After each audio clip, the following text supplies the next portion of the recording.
Hi, Mitchell Levy, Global Credibility Expert, and welcome to. I'm going to say this is one of a couple times during the week that I love. I gave 3 sets of clarity sessions in the last couple of days, and man, that is so powerful. And what I love right now, I get to speak to a leader about their values. So this is a fun part for me, and I'm looking forward to getting your feedback and your responses. And let me introduce John Gallagher. Hi, glad you could join me. Mitchell, so happy to be here. Thank you for the opportunity. I'm looking forward to our conversation today as well. Let's do it. Yeah, me as well. So my standard question is, who are you?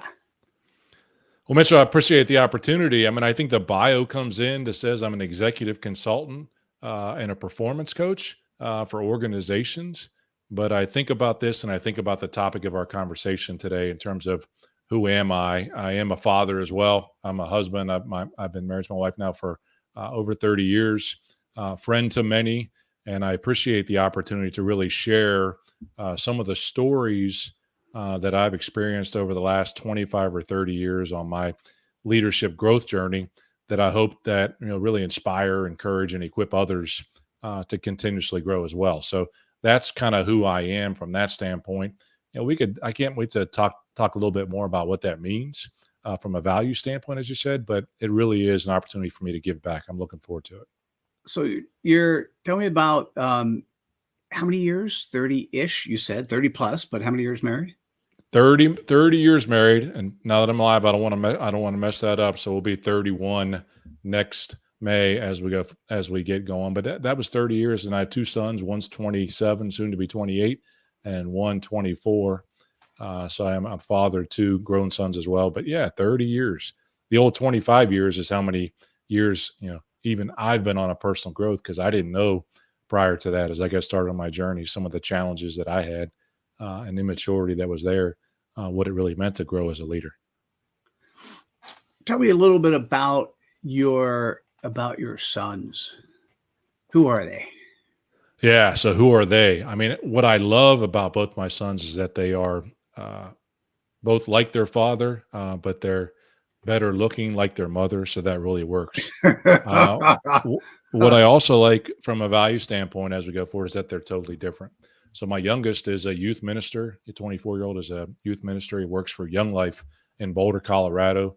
Ultimately has committed his journey, his walk, if you will, to helping teenagers in middle schools, ultimately with the challenges that are middle school, teenage opportunities. It doesn't take a whole lot to see on TV today, which I try not to watch what's happening a whole lot with that. But he's become very structured and very committed to what he wants to do. My older son, I would say, they are totally different. He's a fitness enthusiast. I got a picture up on my wall here. He was a cheerleader at Liberty University in Lynchburg, Virginia, for the football, basketball, and volleyball teams. And he has, really become someone that is focused on helping himself grow from a fitness and health standpoint, but also helping others. He's a personal trainer, and he's a stretcher at a place that he helps. Actually, it's not physical therapy, but it certainly helps those who are getting up into age like me, maybe, learn that mobility is very important as we continue to age in our lives. And so he's learned to help others, and he appreciates some of that as well. What is one of the biggest lessons you learned from either of your kids? When I think about my youngest son, Joseph, and he has absolutely been one where he's flipped the script on me in terms of adding value to me as well. So, his degree is in youth ministry, but his passion is in helping others along their faith journey. And he challenged me this year, really. And what I love is that he had known that I had read the Bible a couple times. It's something I hadn't ever done. And over the past few years, I had done that twice. And he said, "Dad, it's time to go deep in that journey." Where I had been a mile wide and an inch deep, he said, "It's time to go deep." He says, "This year, what I want you to do is just pick 2 books of the Bible and go deep and start to memorize scripture." And I tell you, it's been transformational for me, but he recognized that I needed to be more in depth with what I was learning as well, that I could truly understand what that story was inside of the Bible, that was Jesus and who he was. And I appreciate that from him. And I tell you, he challenges me on a regular basis with my habits and with my disciplines. He lets us know, and is not afraid to let us know either. Nice. Okay. For many people, it's easy to go very wide and not deep enough. So it's good for your son to challenge you. How about the other one? How about the fitness? Well, the fitness guy, he's gonna be the one. And again, I love looking at this. Excellence only happens on purpose. He's got a mindset that once he sets his mind on something very specific, um, he's going to do everything he has to. To me, is the juice worth the squeeze? So he had an opportunity where fitness is there. He said, "I'm going to have the discipline to convert myself to 7% body fat and make the work happen," and that's what he did.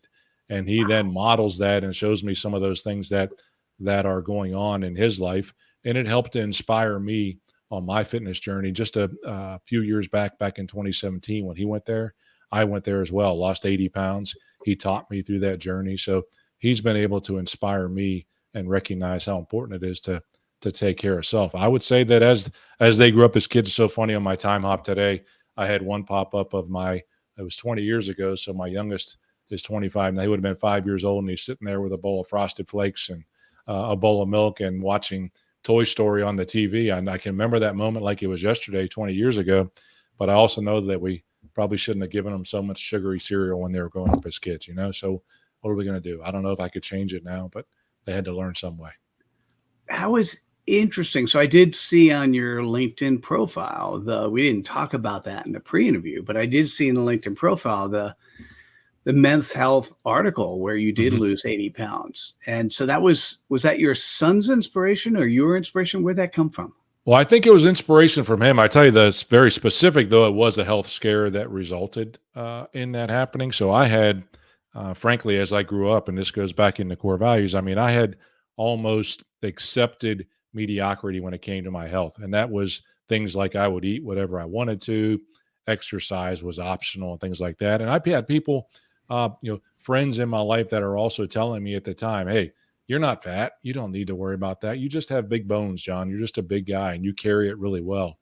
But it was a health scare that really got me to the point that I said, I need to make a change. And I literally walked into a trainer's. My son was still in college at the time, but he was taking care of himself. And I knew that he was working really hard at it. But I walked into a gym that I had passed probably 1,000 times driving back and forth to work each day, and went in and found a trainer who invested in me. I said, I need help. It was the first trainer that I came to. And oddly enough, I was 47 years old when I got started. And she said that it was about 10 years prior to that, she had lost her dad at 45 years old to a heart attack about 10 years earlier. And she was pretty committed to making my life miserable over the next couple of years to ensure that that didn't happen. So I appreciated that she invested in me and others invested in me to allow that to happen. And then for me, I tell you, that's been a personal transformation to watch my son stay in that journey to keep healthy. So we talk about different supplements all the time. We talk about different workouts. He'll share a workout with me, although I wouldn't even try and lift the same amount of weight that he has.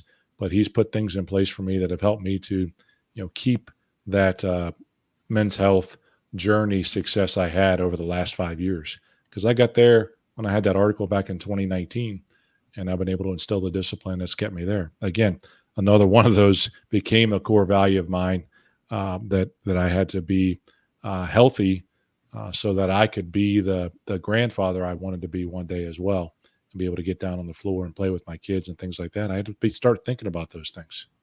Hmm. What do you think of all the people you coached?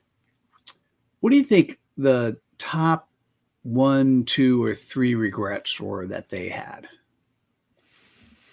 Oh, regrets. I mean, I think they got to go. This is where, for me, we talked a little bit about social media beforehand, and we even touched on it here.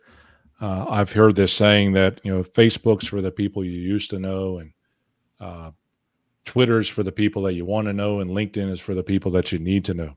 Whatever that means in terms of Facebook, what I think about when I think about Facebook and some of these things is that the pain that people have experienced in life, they've allowed it to create limiting beliefs, whether that was through disappointment in promotions that they didn't get early in their career, whether that was through bullying that they received as a child when they were growing up, or whether it was in a household that they lived in, they didn't get the attention that they wanted. Those are type, but they allowed those pains at the time to frame who they were, and it kept them from being as successful as they wanted to. And here's what I know, that we are most powerfully positioned to help that person that we used to be. I mean, I look at that on my point in the journey, and I couldn't help somebody on the health journey or on the fitness journey 7 or 8 years ago when I wasn't practicing those things that were going on. And so being able to help folks overcome the mindset that they were always going to be like that has been something that's been really rewarding for me, that I've been able to inspire some folks to go on those fitness journeys, to go on those success journeys in their work, and believe that they could change and make a difference in the workplace they were in. So you're saying then, if I hear you right, that the biggest regret that people have is the fact they have limiting beliefs? Limiting pain that has caused them to have limiting beliefs and not overcome those. They've had thoughts, when you think about not being able to overcome their limiting beliefs. Yes. Do they even know they have the limiting beliefs? I think sometimes they don't. You're exactly. I mean, to think about that and understand, I believe they don't know that they are limiting beliefs. I'll use an example of something that I know that I've done in my own life, and I have to always be aware of it. It's as simple as the line at the bank, and nobody goes to a bank anymore, but there'll be 2 cars in one line, 2 cars in another, or maybe it's at the gas station now, at the Costco gas station. And you're like, I'm going to pick this one because that's going to be the one I'm going to get to quick. And sure enough, the other line will move. And a nice limiting belief, they're always there. See, that's how my life was just designed to be. I always picked the wrong line, versus saying, what opportunity do I have in that space when I'm there to have a conversation with someone else while I am waiting? And so I think, a lot of folks just say things like that they don't even realize are limiting beliefs. That's where accountability comes into play. I do have a small men's accountability group that we check each other on it. And we actually have called our group Raise the Average, because we know that when we hear someone else talking with a limiting belief, that we need to call it out and let them know that that's just something that you've made up. I'll always have to live in this house right here because I won't be able to afford moving into another. Well, that's a limiting belief that you have. And if you do believe that and you let yourself go there, then that's what's going to happen. So, helping folks, whether it's as a coach, as a friend, being kind with someone and not just nice, and helping them expose those limiting beliefs are very important. You're right. I think as you ask that question and I think about it, a lot of them don't even know that they're limiting beliefs. Well, you got me. I was thinking about 2 paths. First, I want to mention my friend Katrin Becker. She thinks with people who have regrets, they turn those into pregrets. So things they don't do because they have those limiting beliefs, they have regrets of that. So I liked your addition of the word limiting beliefs. The question I had, which is really interesting, so there are 10 values of credibility. Is it possible that when somebody's credibility gets violated, that's when something bad happens to them? It's because credibility was done in the wrong way. They were lied to. Somebody wasn't coachable. I don't know if this is a question that's an easy answer. Well, it may not be an easy answer. I mean, as I thought about a little bit as you started, regrets and pregrets, and thinking about that credibility, let's share a very specific story for me. So I was in with a group of other leaders, and we were at what was an outside experience. You do some rope walking, and you get the ropes with the bucket, and you try to move it as a group. But there was one experience for me, and it was on a rock wall that I was running through. You talk about if I had a regret, and what's the pre-regret. But that rock wall had put so much fear in me because I was an adult at this point in time. I was in my early 30s. But I remember, as a kid, that I would, fail and ultimately kind of be laughed at as a kid. And that limiting belief that I had, that I thought it was going to happen again, resulted in me walking to the back of that line, hoping that the exercise would be over before I had to try and climb the wall. And sure enough, that's what happened. So that limiting belief, actually, that ended up coming true for me. But the regret was that I was there and I didn't have um, at the time, didn't have the self-awareness to see that. And maybe that's where that credibility comes into play, is self-awareness. I don't know how you um, discover it unless you have a mentor in your life that's always calling you forward, that's always calling your greatness forward and is investing in you. That if you have to rely on yourself to do that, that can be a challenge in those limiting belief space. So, who is it that you might be helping to overcome one of those limiting beliefs and you don't even know it? Hmm. So that makes for an interesting question. Question is, describe what you think the difference, because you use the word mentor, between a mentor and a coach in terms of if you're recognizing you have limiting beliefs. Who do you turn to, and how would a mentor do it differently than a coach? Well, I like the question. I don't know that there's always an easy answer, but what I go to is experience.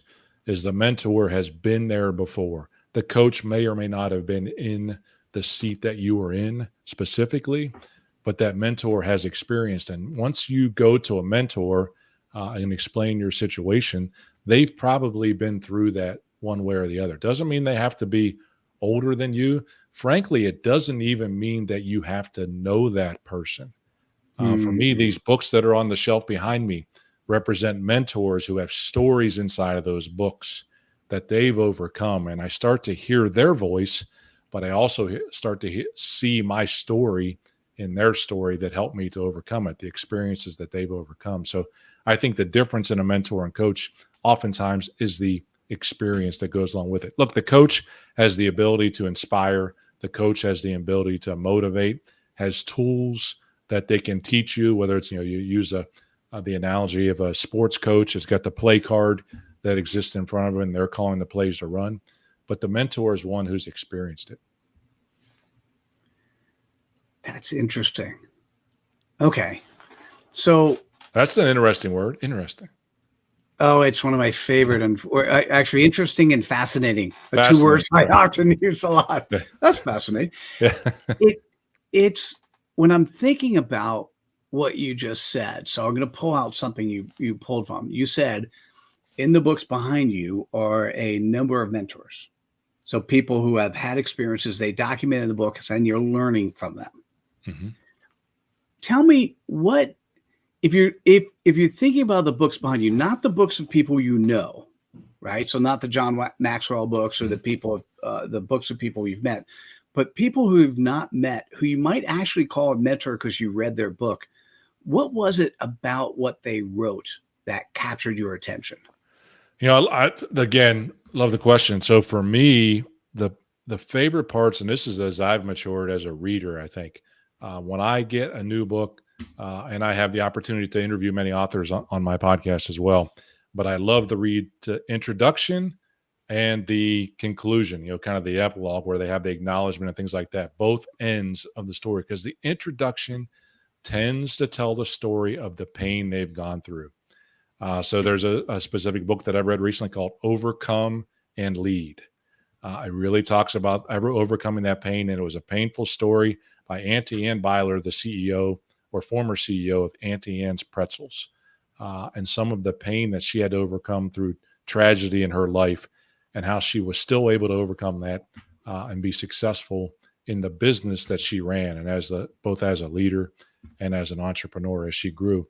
But I think that's the piece, like introductions and seeing their stories. And again, that's what makes some of those books highly sold, is because of the bigness of those stories. But again, for some of us, overcoming things can be as simple as those limiting beliefs that say, I will, not be able to get into that school because I don't have enough education, or I don't have enough time to fill out the application properly, kind of thing. I mean, there's just so many things, but I think that's what I marvel recently, especially, is the stories of the pain, the stories of the thing they've overcome. Hmm. How different are those stories than those people you coach? Oh, not very much different. That's what I love about it, right? Is that there's so many tools for me as a coach inside of those books that I can share. So I'll be talking to an individual that I coach, and one of the stories from those books will come to mind, and I'll share that book with them. I'll send them that book and say, "Let me tell you something somebody similar has gone through on this journey." I'd love to share books. I mean, that's part of that journey. There was one of the favorite books that I give away is Andy Andrews' book that I've given it to college students for graduations. And I thought I'm looking at the name here, the Traveler's Gift. And I love the way he tells stories inside of that and the choices and decisions we make in life. Whether his was overcoming, but it's hearing some of those stories and recognizing when somebody else tells, like, I know that story. I've heard that one before. Part of that is, what's really beautiful about it, whether it's an individual transforming or a business, they're not unique. Okay. Everybody has something they've got to overcome. Sometimes that's as simple as mediocrity and being okay with where you are. And sometimes it's as significant as death or cancer and some other things that you have to go through. But I believe that, everybody's got a story to tell. And again, that's what I love about that quote from Roy Vaden, where he says, you're really powerfully positioned to help that person you used to be. I've got my own stories that I can tell of things that I've overcome. Well, I love the fact that one of the values of credibility is just spreading cred dust. It's sharing the ideas, thoughts, and actions of others. And there's nothing more powerful than to actually quote somebody when you're sharing their story and then send their book to your client. Mm-hmm. I'm absolutely applaud you for that. Thank you. What would you say in terms of values? What are your top 1, 2, 3 values? Yeah. So for me, we'll just give. I talked about growth being one of those already, and growth for me is both growth as an individual, but also growing others. That's the essence of growing champions. Is really inspiring, encouraging other leaders to grow themselves and to grow other leaders. The other, I've talked about fitness as a core value for me, and that wasn't always there. I think you can build those over time, or whether you call that fitness, you call it health.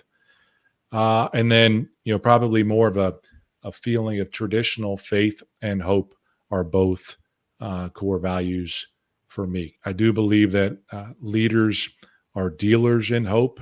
And I understand, especially in the time that we're in right now, and we got to live it another at least 7 or 8 months, at least as we go up through the election cycle that we have, that our hope cannot be necessarily in a candidate. It absolutely will divide.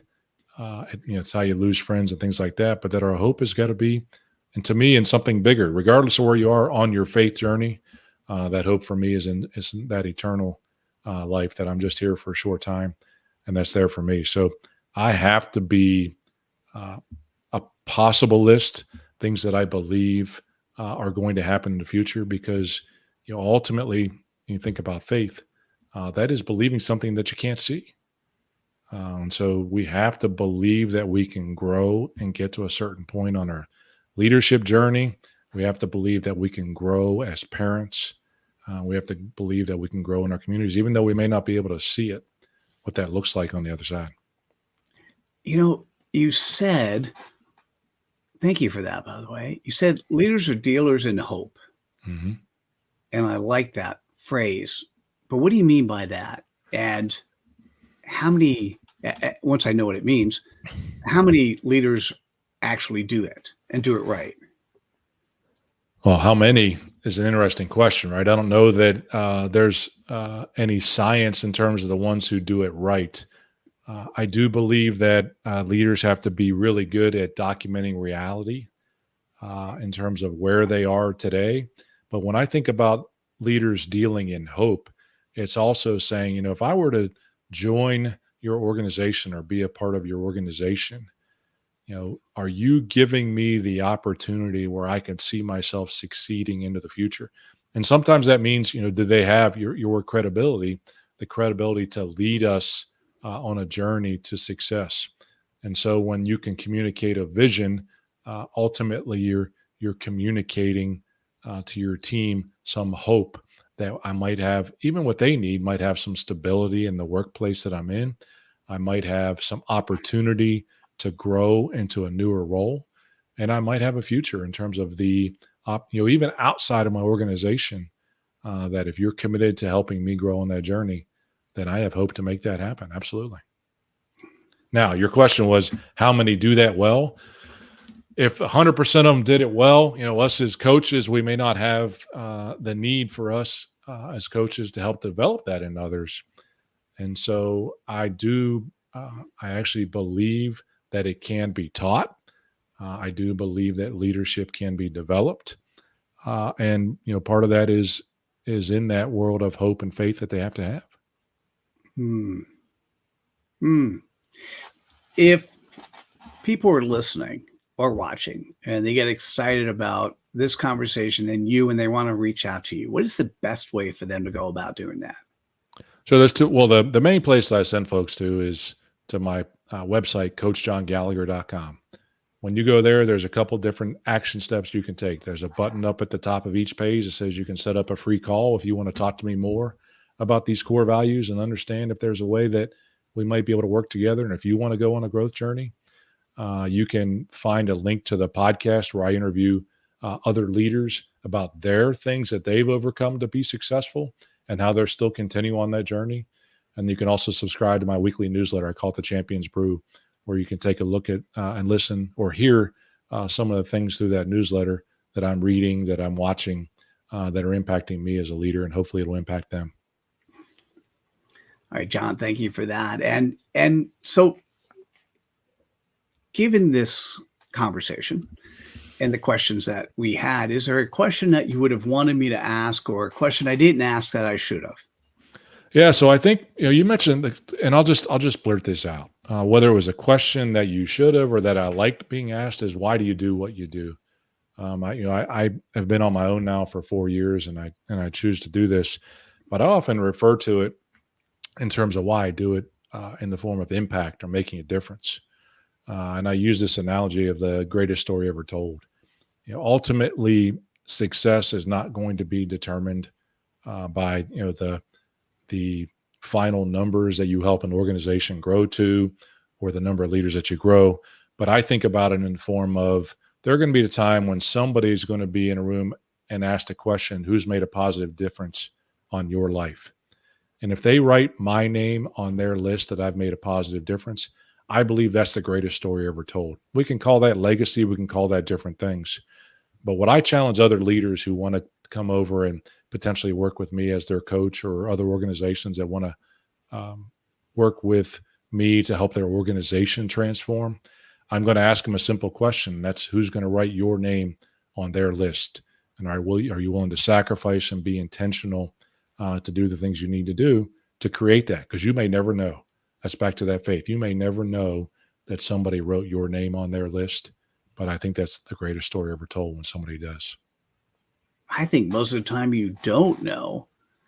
And what most leaders don't actually think about is the fact that their name is coming up in conversation at the dinner table every night. Yes, it is. So is it coming up in a positive way or a negative way? Even I think that recognition by a leader would be valuable, although you still need to be able to allow them to then become a dealer of hope, like you said, so they can grow and help grow their people at the same time. Very cool. Sure. John, thanks so much for being with us today and for sharing your thoughts and opinions. And and actually seeing your values in action. I really appreciate it. Thank you. Mitchell, I appreciate the opportunity. Thank you. You're welcome.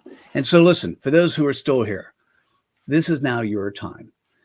It's time for you to spread John's cred dust. Take the ideas, thoughts, and actions that you heard that were most relevant for you. Share them on the social media platform that you play on.